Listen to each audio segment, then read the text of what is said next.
வெற்றிமாறன் சிம்பு காம்பினேஷனில் ரெடி ஆகிட்டு இருக்கக்கூடிய அந்த அரசன் படத்தோட 4 நிமிஷ ப்ரோமோ வீடியோ இன்னைக்கு ரிலீஸ் ஆகுது. சமந்தா, சாய் பல்லவின்னு 2 முக்கியமான ஹீரோயின்ஸ் நடிக்கிறதா இந்த வந்திருக்கக்கூடிய தகவல் உண்மையா? டைரக்டர் நெல்சன் இந்த படத்தில் ரொம்ப முக்கியமான ஒரு கீ ரோல் பண்ணியிருக்கிறாரு. அது என்னன்னு தெரியுமா? இந்த படம் வடசென்னை யூனிவர்ஸ்குள்ள தான் வருமா? அதில் இருக்க கேரக்டர்ஸ் இந்த படத்துக்குள்ள திரும்ப வருவாங்கன்னு எதிர்பார்க்கலாமா? இந்த 4 நிமிஷ ப்ரோமோ வீடியோ பார்த்துட்டு சென்சார் போர்டு அதிர்ந்துருச்சான். எதுக்கு அவ்வளோ ரத்த கலரியா இருக்கு அப்படின்னு சொல்லிட்டு எதனால அந்த மாதிரியான ரியாக்ஷன் வந்துருச்சு? இந்த மாதிரி டீட்டெயில்டான அப்டேட்ஸ் தான் இந்த படத்தை பற்றி நம்ம பார்க்க போகிறோம்.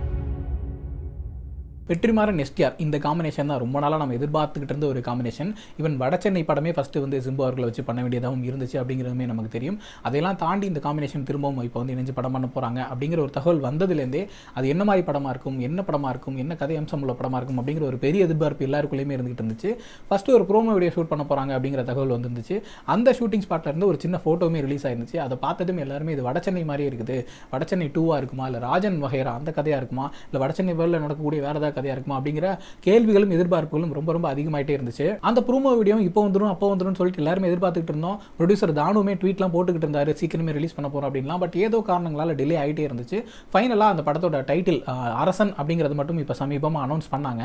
அதை தாண்டி அரசன் படம் பற்றின நிறைய டீட்டெயிலான அப்டேட்ஸ்லாம் இருக்குது. ஒன்று அதை பற்றி தான் பார்க்க போகிறோம். ஃபஸ்ட்டு வந்து அரசன் படத்தோட ப்ரோமோ வீடியோ, ஒரு 4 நிமிஷம் கிட்ட இருக்கக்கூடிய ப்ரோமோ வீடியோ அக்டோபர் 16 ரிலீஸ் ஆகுது. அனிருத் பர்த்டே அப்படிங்கிறதுனால அனிருத் தான் இந்த படத்துக்கு music director. Vetrimaaran Anirudh first time வந்து சேர்ந்து ஒர்க் பண்ணுறாங்க இந்த படத்தில். இந்த காம்பினேஷன் எப்படி இருக்க போகுது அப்படிங்கிற ஒரு பெரிய எதிர்பார்ப்பு எல்லார்கிட்டையுமே இருக்குது. ஒரு சில ட்ரோல்லாம் கூட பண்ணிட்டு இருக்காங்க. ஏன்னா வந்து அனிருத் வந்து ஒரு படத்துக்கான தீம் மியூசிக் வந்து அந்த படத்தோட பேர் என்னவோ அல்ல அந்த கேரக்டரோட பேர் என்னவோ அதை வச்சு தான் வந்து தொடர்ந்து போடுவார். அப்படிங்கிறனால அரசன் அப்படிங்கிறதுக்கு என்ன போட போறாரு, அரசன் சோப்பு விளம்பரத்தெல்லாம் வச்செல்லாம் மீம்ஸ்லாம் போட்டுக்கிட்டு இருக்காங்கன்னு நம்ம பார்த்துக்கிட்டு இருக்கிறோம். பட் வெற்றிமாறன் அனிருத் அவர்களை சூஸ் பண்ணதுக்கு ரொம்ப முக்கியமான ஒரு காரணம் இருக்குது. அந்த காரணத்தை பின்னாடி சொல்கிறேன். அடுத்ததான் இந்த படத்தில் 2 ஹீரோயின்ஸ் நடிக்கிறாங்க அப்படிங்கிற ஒரு தகவலும் வந்திருக்குது. சமந்தா, சாய் பல்லவி 2 பேருமே இந்த படத்தில் நடிக்க போகிறாங்க. 2 பேரும் ஒரே டைம் லைனில் வருவாங்களா, இல்லை 2 வேறு டைம் லைனில் இருப்பாங்களா அப்படிங்கிற ஒரு கொஸ்டினுமே வந்திருக்குது. அதுக்கு காரணம் என்ன அப்படின்னு சொல்லி பார்த்தோம்னா, நம்ம எஸ்டிஆர் அவர்களுமே 2 கெட்டப்பில் வராரு, 2 லுக்கில் வராரு. ஒரு 45 வயசுக்கிட்ட இருக்கக்கூடிய ஒரு லுக்கு, அதுக்கப்புறம் ஒரு 20 to 25 20லேருந்து 25 வயசில் இருக்கக்கூடிய ஒரு லுக்கு, அதில் வந்து க்ளீன் ஷேப் பண்ணியிருப்பார் அப்படின்லாம் சொல்கிறாங்க. ஸோ இந்த 2 கேரக்டர் 2 கெட்டப் இருக்கிறனால இந்த 2 டைம் லைனுக்கான ஹீரோயின்ஸாக அவங்க 2 பேரும் இருப்பாங்களா, இல்லை 2 பேருமே ஒரே டைம் லைனில் தான் இருப்பாங்களா அப்படிங்கிற தகவல் நமக்கு இன்னும் தெரியல. அடுத்ததான் இந்த படத்தில் ரொம்ப முக்கியமான ஒரு கேரக்டர் பண்ணுறதுக்காக தெலுங்குலேருந்து ராணா டக்குபதியும் கிச்சா சுதீப் இவங்க 2 பேருமே வந்து கேட்டுக்கிட்டு இருக்காங்க அப்படின்னு சொல்லி சொல்கிறாங்க. ராணாவுக்கு பாகுபலி மூலமாக இங்கே தமிழில் ஒரு பெரிய ஆடியன்ஸ் இருக்காங்க. ரீசெண்டாக வேட்டையனில் கூட பண்ணியிருந்தாரு, ஒரு பரிச்சயமான முகம் தான். அதே போல் கிச்சா சுதீப் அவருமே நானி மூலமாக பெரிய அளவில் ரீச் ஆயிருந்தாருங்க. இந்த 2 பேரில் ஒருத்தர் தான் இங்கே நடிப்பாங்க அப்படிங்கிற மாதிரி சொல்லிட்டு இருக்காங்க. ராணா எதனால் அப்படின்னு சொல்லி பார்த்தோம்னா, வெற்றிமாறன் ரொம்ப முன்னாடியே வந்து வடசென்னை படத்தை சிம்பு வச்சு பண்ணுறதா இருந்த டைமில் ராணா ஒரு முக்கியமான கேரக்டராக இருந்துச்சு அப்படிங்கிற காரணத்தினால அவர் உள்ள வரதுக்கான வாய்ப்பு இருக்குன்னு சொல்கிறாங்க. இன்னொரு பக்கம் கிச்சா சுதீப் அவர் வந்து ப்ரொடியூசர் தானு சாரோட படங்களில் ஆல்ரெடி 2 டைம் ஒர்க் பண்ணியிருக்காருன்னு நினைக்கிறேன். அந்த அடிப்படையில் கிச்சா உள்ள வரதுக்கான வாய்ப்பு அதிகம் இருக்கு அப்படின்னு சொல்றாங்க. இதை தாண்டி ஒரு பெரிய சர்ப்ரைஸ் வந்து டைரக்டர் நெல்சன் அவர்கள் வந்து இந்த படத்தில் ஒரு முக்கியமான கேரக்டர் நடிக்கிறார் அப்படிங்கிறது தான். அந்த ப்ரோமோ வீடியோ ஷூட் பண்ணும்போது அந்த ஷூட்டிங் ஸ்பாட்ல இருக்கிற மாதிரியான ஒரு ஃபோட்டோ பார்த்தோம். ஷூட்டிங்க்கு போயிருப்பாரா, இல்லை வேற ஏதாச்சும் ஒர்க்காக ஒரு கொலாபரேஷனாக போயிருந்திருப்பாரா, ஏன்னா ப்ரோமோ அவர் நல்லா பண்ணுவார் அப்படிங்கிற விஷயங்கள் நமக்கு தெரியும். ஸோ ப்ரோமோவில் வந்து அவரோட இன்புட்ஸ் ஏதாவது இருக்குன்றதுக்காக போயிருப்பார் அப்படிங்கிற மாதிரி நினச்சிட்டு இருந்தோம். பட் விசாரிச்சதில் ஒரு முக்கியமான கேரக்டர் நடிக்கிறார் அப்படிங்கிறது வந்து ரிவீல் பண்ணியிருக்காங்க. நான் ஆல்ரெடி சொல்லியிருந்தால ஏன் அனிருத்தை சூஸ் பண்ணார் வெற்றிமாறன் அப்படிங்கிறதுக்கான ஆன்சருமே இதில் தான் இருக்குது. ஏன்னா வெற்றிமாறன் வந்து ஆல்ரெடி ரெகுலராக வந்து ஜி பிரகாஷ் அவர்கள் கூட தான் ஒர்க் பண்ணுவார். வடசென்னையில் மட்டும் சந்தோஷ் நாராயணன் கூட ஒர்க் பண்ணியிருந்தாரு. அண்ட் விடுதலை இளையராஜா அவர்கள் அதுவுமே நமக்கு தெரியும். பட் இந்த படம் வந்து ஒன்று ஜி பிரகாஷ் கூடயோ இல்லை சந்தோஷ் நாராயணன் கூட தான் ஒர்க் பண்ணுவார் அப்படிங்கிற எதிர்பார்ப்பு தான் நம்ம எல்லாருக்குமே இருந்துச்சு. மேக்ஸிமம் சந்தோஷ் நாராயணனா இருக்கிறதுக்கு வாய்ப்பு இருக்குது. ஏன்னா வடசென்னை யூனிவர்ஸ் அப்படிங்கிறதுனால அவரோட அந்த அதே மாதிரியான சவுண்ட்ஸ் வரும்போது கொஞ்சம் நல்லா இருக்கும், அந்த விஷயங்கள் ரிமைண்ட் பண்ணுற மாதிரி இருக்குங்கிற மாதிரியான எதிர்பார்ப்புகள் இருந்துச்சு. பட் இதுக்கு வந்து அனிருத் அவர்களை சூஸ் பண்ணதுக்கு முக்கியமான காரணம் என்ன அப்படின்னு சொல்லி விசாரிக்கும் போது வெற்றிமாறன் ஒரு புது ஃப்ளேவர் எதிர்பார்க்கிறாரு அப்படிங்கிற தகவலை சொல்கிறாங்க. ஏன்னா அந்த கதை வந்து வடசென்னை யூனிவர்ஸ்ல நடக்குது, வடசென்னைங்கிற கதை களத்தில் தான் நடக்குது.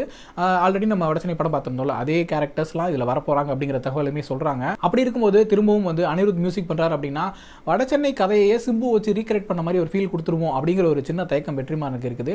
அதனால கொஞ்சம் டிஃப்ரெண்ட் ஃப்ளேவரில் போகலாம், டிஃப்ரெண்டான ஆர்டிஸ்ட்லாம் கொண்டு வரலாம், அப்போ தான் இது வேற ஒரு படம் வேற ஒரு கதைக்கிழங்குற ஒரு ஃபீலை கொடுக்கும் அப்படிங்கிற காரணத்தினால தான் அனிருத்தை கொண்டு வந்திருக்காரு. நிச்சயமாக ஒரு சவுண்டு மூலமாக ஒரு புது ஃப்ளேவரை கொடுப்பார் இந்த படத்துக்கு அப்படிங்கிறது வெற்றிமாறனோட எதிர்பார்ப்பாக இருக்குது. அதே போல் நெல்சனும் உள்ள வரும்போது அந்த ஃப்ளேவரே கொஞ்சம் மாறும் அப்படின்னு சொல்லி நம்பி இருக்கிறாரு. நெல்சனோட அந்த இயல்பான ஹியூமர் ஒன்று இருக்குல்ல, ஒரு டேரக்டரா அவர் மேலே நமக்கு விமர்சனங்கள் இருந்தாலும் ஒரு ஆக்டரா ப்ரோமோ வீடியோஸ் எல்லாம் பார்த்துருந்தோம் போல ரொம்ப எஃபர்ட்லெஸ்ஸான ஒரு ஹியூமர் ஒன்று பண்ணுவார். அது வந்து வெற்றிமாறன் படத்துக்குள்ள வரும்போது அதுவுமே ஒரு டிஃப்ரெண்ட் ஃப்ளேவர் கொடுக்கறதுக்கான வாய்ப்பு ரொம்பவே நிறைய இருக்கு. எனக்குமே அனிருத் மேலே பர்சனலாக ஒரு பெரிய ஹோப் இந்த படத்தின் மூலமாக கிரியேட் ஆயிருக்கு. ஏன்னா நம்ம வியந்து பார்க்கக்கூடிய நிறைய பிஜிஎம் எல்லாமே கொடுத்துருக்காரு. கொஞ்சம் அந்த ட்ரெண்டுக்கு ஏற்ற மாதிரி பண்ணும் அப்படிங்கிறதுனால ஒரு சில விஷயங்கள் பண்ணியிருந்தாலும் அதை தாண்டி பிஜிஎம் வைஸ் வந்து ஒரு ரொம்ப கிரியேட்டிவான ஒரு ஆளாக தான் இருந்திருக்காரு. இந்த படத்துலையுமே ஒரு ஸ்பெஷலான மியூசிக் கொடுப்பார் அப்படின்னு நிச்சயமாக எதிர்பார்க்கலாம். அடுத்ததான் இந்த படத்தோட டைம் லைன் பற்றி விசாரிக்கும் போது நமக்கு வந்து ராஜனோட டைம் லைன் தெரியும், 80s இருக்கிற மாதிரியான ஒரு கேரக்டர் அவருக்கு இருக்கும். அதே போல் அன்பு பார்த்தோம்னா 2000s இருக்கிற மாதிரி இருக்கும். ஸோ அந்த 20 years கேப் ரெண்டு பேருக்குமே இருக்கிறத நம்ம பார்த்துட்டு இருந்தோம். அந்த வகையில் அரசன் இவரோட கேரக்டர் எங்கே இருக்கும் அப்படின்னு சொல்லி பார்த்தோம்னா ராஜனுக்கும் அன்புக்கும் நடுவில் இருக்கக்கூடிய அந்த டைம் லைனில் தான் இருக்கும் அப்படிங்கிற மாதிரி சொல்கிறாங்க. 90s இருக்கிறதுக்கான வாய்ப்புகள் அதிகமாக இருக்கிறதா சொல்கிறாங்க. ஸோ இவர் வந்து ராஜனோட டைம் லைன்லையும் இருக்கிறதுக்கான வாய்ப்புகள் இருக்குது, அன்போட டைம்லையுமே இருக்கிறதுக்கு வாய்ப்புகள், ரெண்டு பேருக்குமே மிடில் இருக்கார் அப்படிங்கிறனால இந்த ரெண்டு கேரக்டரும் இருக்கக்கூடிய காலகட்டத்திலுமே இருந்திருப்பாரு அப்படிங்கிறதான் இந்த கேரக்டரோட ஸ்பெஷலான விஷயமா இருக்கு. அடுத்ததான் நான் ஆல்ரெடி சொன்ன மாதிரி வடசென்னை யூனிவர்ஸில் தான் இந்த படம் வருது. விச் மீன்ஸ் வடசென்னையில் இருக்கக்கூடிய கேரக்டர்ஸ் எல்லாமே இதில் திரும்பி வரப்போகிறாங்க. ஆண்ட்ரியா, சமுத்திரக்கனி மாதிரியான எல்லா முக்கியமான கேரக்டருமே இதுக்குள்ளே வர்றதுக்கான வாய்ப்புகள்லாம் இல்லை, கண்டிப்பாக வராங்க அப்படிங்கிற மாதிரியான ஒரு தகவல் தான் நமக்கு கிடைச்சிருக்கு. அடுத்ததான் அந்த ப்ரோமோ வீடியோ அப்படின்னா ஒரு நிமிஷம் இருக்கும், 1.5 நிமிஷம் இருக்கும் தான் எதிர்பார்த்துருப்போம். 4 நிமிஷம் இருக்கக்கூடிய ஒரு பயங்கரமான ப்ரோமோ வீடியோ தான் ரெடி பண்ணியிருக்காங்க. அது மட்டும் இல்லை, இந்த ப்ரோமோவை சென்சாரில் பார்த்துட்டு மிரண்டுட்டாங்களாம். இதுக்கே இவ்வளோ கோரியாக இருக்குது, இதுக்கு இவ்வளோ வைலன்ஸ் இருக்குது அப்படின்னு சொல்லிட்டு மிரண்டு போயிட்டு அவங்களே எப்படி அப்ரூவ் பண்ணுறதா என்னன்னு தெரியாமல் ஒரு ப்ராசஸில் தான் இருக்குது அப்படிங்கிற மாதிரிலாம் சொல்லிக்கிட்டு இருக்காங்க. அந்தளவுக்கு ரொம்ப வெறித்தனமாக ரொம்ப ராவான ஒரு வெற்றிமாறன் ஸ்டைலில் இருக்கக்கூடிய ஒரு ப்ரோமோவை தான் இது ரெடி ஆயிருக்கு அப்படிங்கிறதா இன்சைட் இன்ஃபர்மேஷன். அந்த ப்ரோமோ வந்து தியேட்டரில் ரிலீஸ் பண்ணுறதுக்காக பிளான் பண்ணிட்டு இருக்காங்க. ஏதாவது முக்கியமான படத்துக்கு கூட வந்து சேர்த்து ரிலீஸ் பண்ணுற மாதிரி தீபாவளிக்கு அப்படிங்கிற மாதிரி ஒரு பிளான் போயிட்டு இருக்கதா சொல்கிறாங்க. அதே நேரத்தில் சேம் டைம் வந்து இன்டர்நெட்லையுமே ரிலீஸ் ஆகிறதுக்கான வாய்ப்புகள் இருக்கதா சொல்கிறாங்க.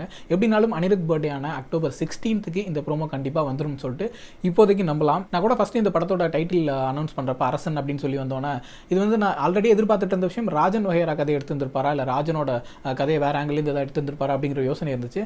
பேருமே அரசன் அப்படிங்கிறனால ராஜன் அரசன் எல்லாம் ஒரே அர்த்தம் கொடுக்கக்கூடிய பேர்களாக இருந்ததுனால அதுக்கு தான் வேற பேர் வச்சிருக்காரோ அப்படிங்கிற மாதிரிலாம் கூட யோசிச்சுட்டு இருந்தோம். பட் விசாரிச்சதில் ராஜன், அரசன், அன்பு 3 பேருமே வந்து முக்கியமான கேரக்டர்ஸ், 3 பேர் டைம் லைனில் இருக்கக்கூடியவங்க அப்படிங்கிற மாதிரி சொல்லியிருந்தாங்க. அப்படி பார்க்கும்போது அரசன் படத்தில் வந்து ராஜன் வரதுக்கான வாய்ப்பும் இருக்குது, அன்பு வரதுக்கான வாய்ப்பும் இருக்குது, இதை தாண்டின முக்கியமான கேமியோஸ் இருக்கிறதுக்கான வாய்ப்பும் இருக்குது. அப்படிங்கிறனால அந்த படத்தோட ஸ்கேல் அப்படிங்கிறது நம்மளோட இமேஜினேஷன்லேயே ரொம்ப பெருசாகிட்டு போயிட்டு இருக்குது. பட் வெற்றிமாறன், சிம்பு 2 பேரும் சேர்ந்து என்ன பண்ணுறது காத்திருக்காங்க அப்படின்னு சொல்லி தெரியல. தீபாவளி முடிஞ்சதும் இமீடியட்டாக இந்த படத்தோட ஷூட்டை ஆரம்பிக்கிறாங்க. அடுத்த வருஷம் கண்டிப்பாக ரிலீஸ் பண்ணி ஆகணும் அப்படிங்கிறது தான் அவங்களோட பிளானாக இருக்குது. ஏன்னா தானு சார் பொறுத்த வரைக்கும் அவர் வந்து ப்ரொடக்ஷனில் ரொம்ப டிலே பண்ணிடக்கூடாது அப்படிங்கிற குறியாக இருப்பார். ஏன்னா எல்லா படங்களையும் லேட்டாக எடுக்கிறார் அப்படின்னு சொல்லி குற்றம் சாட்டப்படக்கூடிய வெற்றிமாறன் அவர்களே ரொம்ப ஷார்ட் டேர்மில் எடுத்த படம் வந்து தானு ப்ரொடியூஸ் பண்ண அசுரன் படம் தான். அதே போல் அரசனுமே ரொம்ப சீக்கிரம் முடிஞ்சிடும் அப்படின்னு நம்ம எதிர்பார்க்கலாம். அடுத்ததாக சிம்பு ஃபேன்ஸ்க்கு இன்னொரு தீபாவளி ட்ரீட்டுமே இருக்குது. என்ன அப்படின்னு சொல்லி பார்த்தோம்னா இந்த படத்தோட ஷூட் ஆரம்பிச்சதுக்கு அப்புறம் அஸ்வத் மாரிமுத்துவோட படம் இருக்குல்ல, காட் ஆஃப் லவ், அதுவுமே வந்து ஆரம்பிக்கிறாங்க. 2 படமே பேரலாக தான் ஷூட் பண்ண போகிறதா சொல்லியிருக்காங்க. ஏன்னா வெற்றிமாறன் அவர்களுக்கு நிறைய ஆர்டிஸ்ட் இருக்காங்க, மல்டிபிள் ஆர்டிஸ்ட் காம்பினேஷன்ஸ் இருக்குது அப்படிங்கிறனால மாதத்தில் 10 to 15 days தான் உங்களுக்கு ஷூட் இருக்கும், நீங்கள் பேரலாக இன்னொரு படம் ஒர்க் பண்ணுங்க அப்படின்னு சொன்னதுனால இந்த மாதிரியான ஒரு பிளான் போயிட்டு இருக்கு அப்படின்னு சொல்கிறாங்க. ஸோ வெற்றிமாறன் சிம்பு காம்பினேஷன் வரக்கூடிய அந்த அரசன் படமாக இருக்கட்டும், அஸ்வத் மாரிமுத்து எஸ்டிஆர் காம்பினேஷனில் வரக்கூடிய இந்த காட் ஆஃப் லவ் படமாக இருக்கட்டும், 2மே அடுத்த வருஷம் ரிலீஸ் ஆயிரும் அப்படிங்கிறது சிம்பு ஃபேன்ஸ்க்கு ஒரு ஸ்பெஷலான நியூஸாக இருக்குது. பொறுத்திருந்து பார்ப்போம். எனக்குலாம் இப்போவே எக்ஸைட்மெண்ட் தாங்கல. அக்டோபர் 16 அந்த படத்தோட அனௌன்ஸ்மெண்ட் வீடியோ பார்க்கறதுக்கு பயங்கர ஆர்வமாக இருக்கேன். நீங்கள் அந்த வீடியோவில் என்ன மாதிரி விஷயங்கள் எதிர்பார்க்குறீங்க அப்படிங்கிறத கமெண்ட்டில் சொல்லுங்கள்.